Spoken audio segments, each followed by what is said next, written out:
And for all of you who are wondering what ANDICOS is, here's Paul, who's going to tell us more about it. Thank you. Close your side. Right, good afternoon everyone. So yeah, my name's Paul Campling, I work at VITO, and I'm going to give you a presentation on ANDICOS, a wastewater treatment approach that promotes water reuse and energy recovery. And I want to acknowledge my co-authors in this presentation. They are Sophie van Ermen and Lula Deals, also from VITO, and two students from Professor Fernando Bose from IIT Kanpur, Aditya Sharma and Arvind Chakia, and Sachin Shah, who is the Chief Engineer at Ion Exchange in India. So all three of our institutes are working under the Pavitra Ganga project.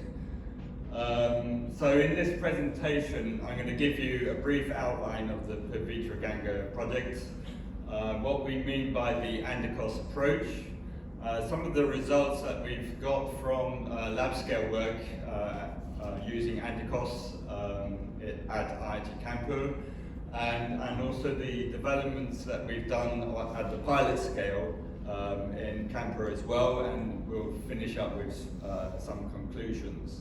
So first of all, the Pavitra Ganga project, which is an EU-India funded research and innovation project which started in 2019 and will finish at the beginning of next year. So the title of the project is Unlocking Wastewater Treatment, Water Reuse and Resource Recovery Opportunities in Urban and Peri-urban Areas in India. So the consortium is a multidisciplinary consortium. We have 14 partners of research and technology organizations and universities. We also have 3 technology providers from SMEs. We have a water utility partner and an industry partner. So the project approach and goal is to, of course, live up to the SDG goals for water, to produce clean water and sanitation. And we want to unlock the environmental and economic potential of wastewater treatment and reuse and resources recovery. So it's built under 3 main pillars. We have the technologies, innovative technologies we want to pilot and demonstrate for wastewater treatment and resource recovery. We're also looking at sensors and modeling to produce better water management in the 2 case areas that we're working in. And of course, we also have water governance, which is an important pillar for this project. And we had a workshop yesterday on wastewater safety planning, which was extremely interesting. And we also look within that pillar about the new developments necessary around policy and the socio-economic issues around engagement with stakeholders. And underpinning these 3 pillars are work on activities around capacity building, business development and dissemination. So we're working in 2 urban areas in New Delhi and Kanpur. The first area is the Barapula drain, which is an open drainage line running through the main city area, and passing, it's really taking off the excess rainfall during the monsoon period. But it's heavily contaminated with sewage discharges into that drain, and this drain is flowing into the Yamuna River. The second case area is the Jajmal SDP site in Kanpur. This is also a very special area because in fact it's closely associated with a cluster of more than 200 tanneries, which is actually causing a risk to the sewage water which is going into the SDP. So we have various pilots and technology trains which we are developing in the project, and in the focus of this presentation, I will focus on the ANDICOS technology, which is a combination of filtration membranes and anaerobic digester.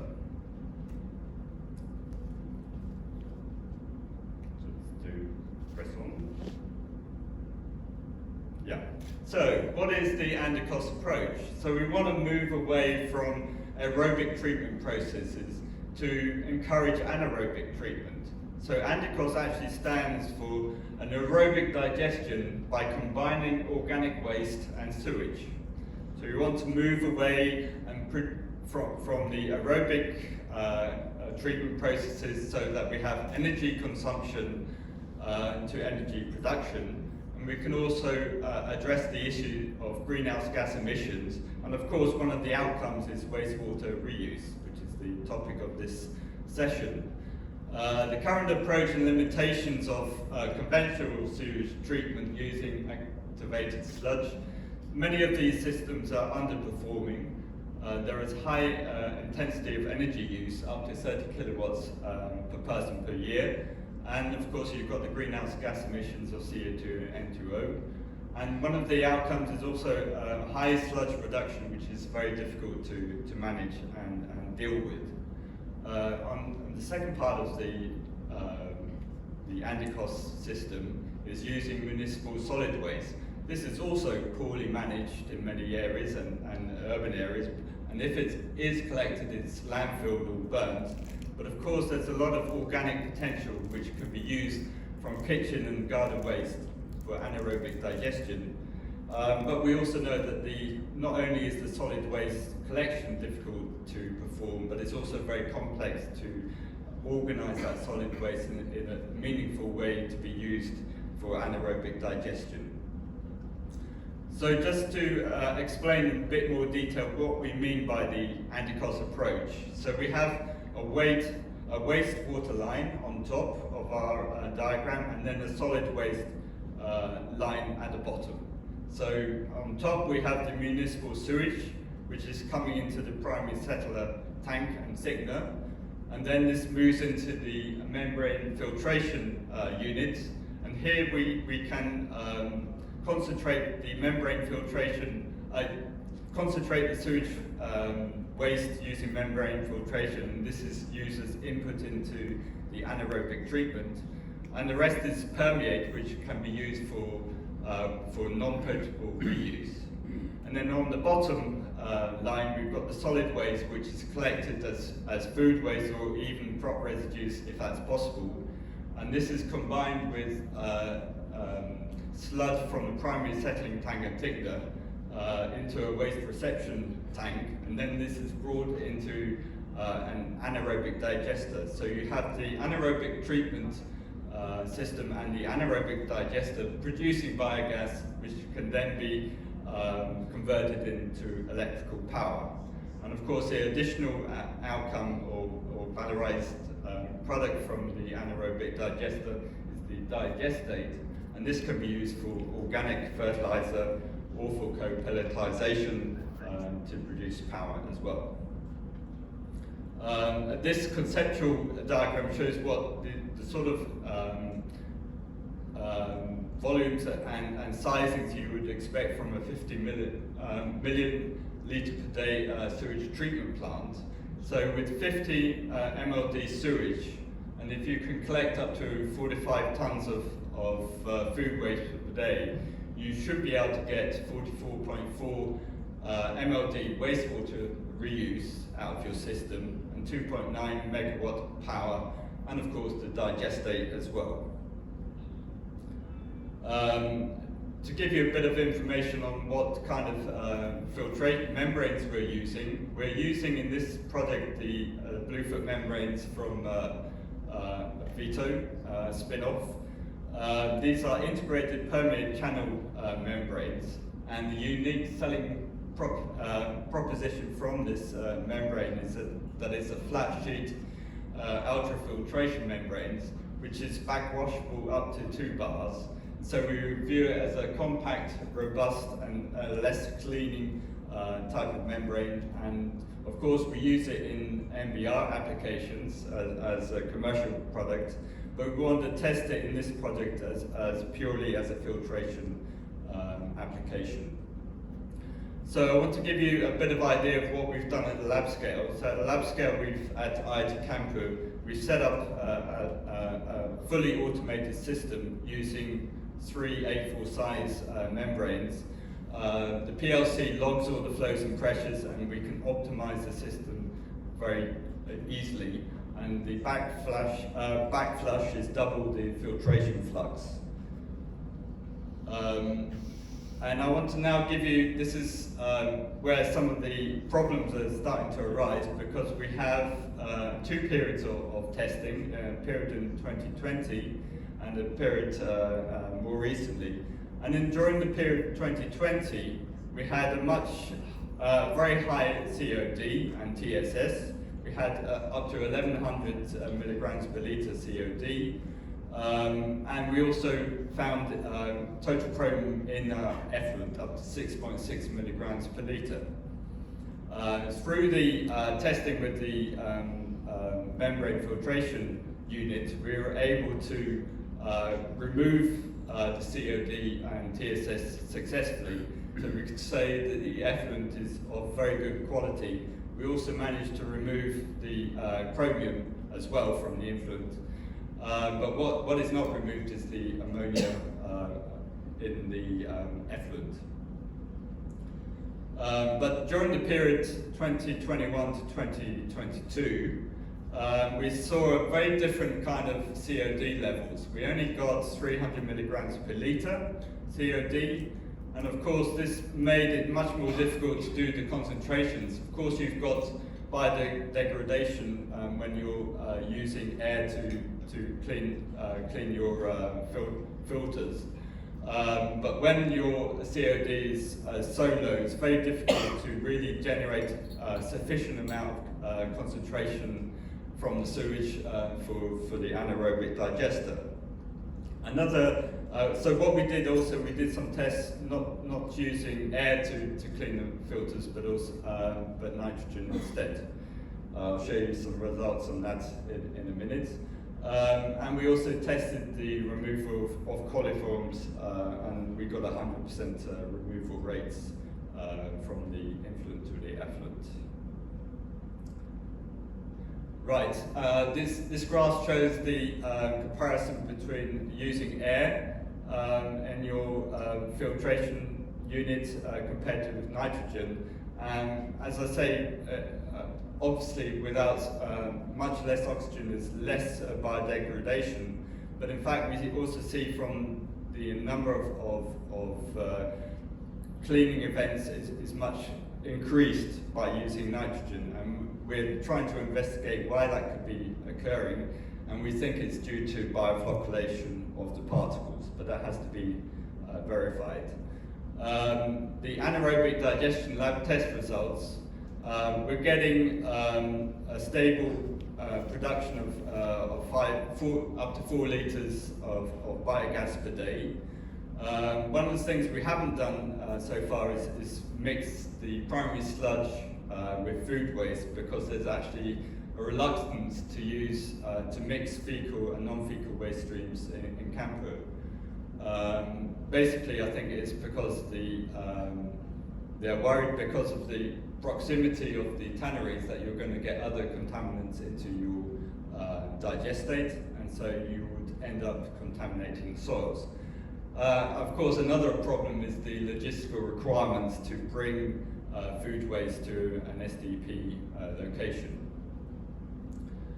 We've started the membrane pilot tests at SDP Jajmal.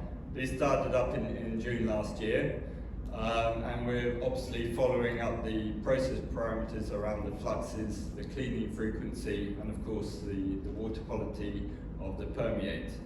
The next steps in the pilot phase is to optimize the membrane filtration, and then of course we want to start using the concentrate from the filtration unit into the pilot anaerobic digester to mix that with the primary sludge, and we will do a full process evaluation and a cost-benefit assessment. Meanwhile, there's also been a parallel activity in Hyderabad where we set up an anaerobic digestion pilot close to a location which is providing a lot of foods for thousands of school children in Hyderabad. So this seemed a very good location where we could actually combine organic waste solid waste from the community kitchen up to 1 ton of kilograms, 1 ton of organic waste per day, and we combine that with the SDP sludge from the local SDP site.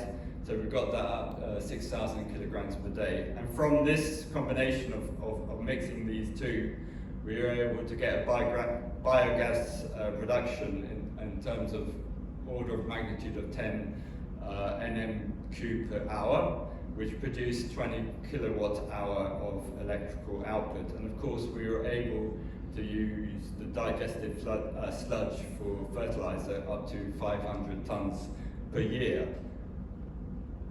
In conclusion, obviously from the work in actual work in the field, so moving away from theory to practice, we see that changes of the sewage characteristics, of course, has a major impact on the composition of the concentrate stream.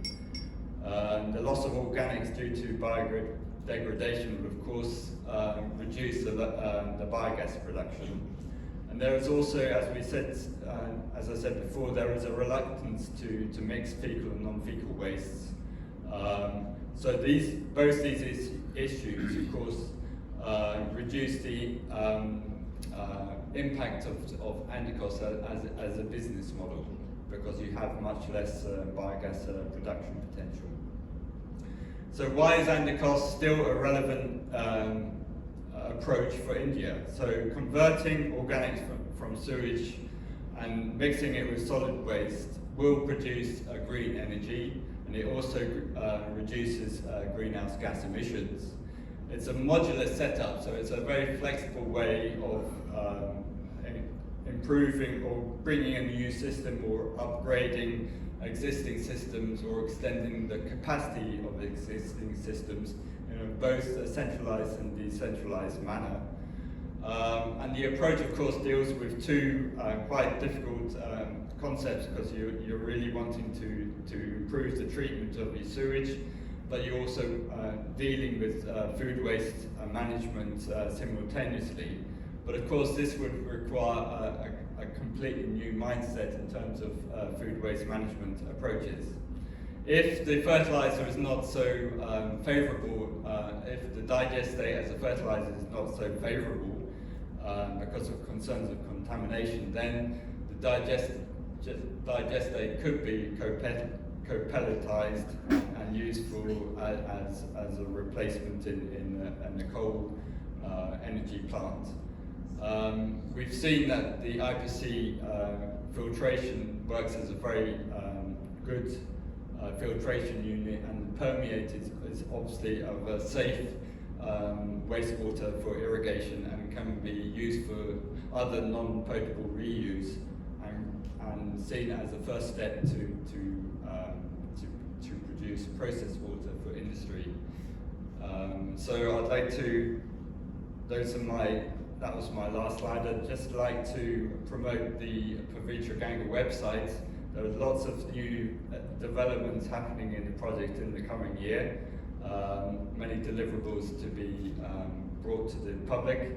So please follow us on our website and the social media. Thank you very much.